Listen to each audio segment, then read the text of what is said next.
a man reaches 40, then how time flies, gee whiz. He's 42, 44, 46, 48 before he knows where he is.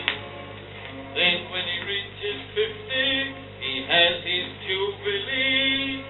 Though why that should call for jubilation is a thing that I never could see. For he's not old enough to be old, poor fella, and he's not young enough to be young. He's reached that awkward stage that they call the dangerous age. He's got that well-fed middle-aged frame, and his body's underslung.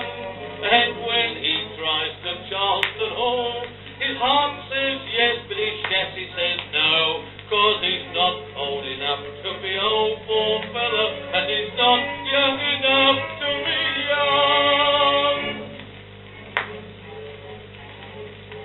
The middle-aged man wants romance. He's got that wanderlust. He wants to have, needs to have, has to have, got to have one last glorious bust.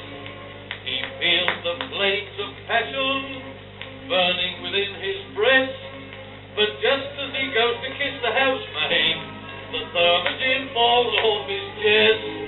For he's not old enough to be old, poor fellow, and he's not young enough to be young. He's reached that awkward stage that they call the dangerous age. He leaves his wife just to seize of life, for his last fling must be flung. Says she, oh, he'll be back home next week. I know my husband, he's no cheek, for he's not old enough to be old, poor fellow, and he's not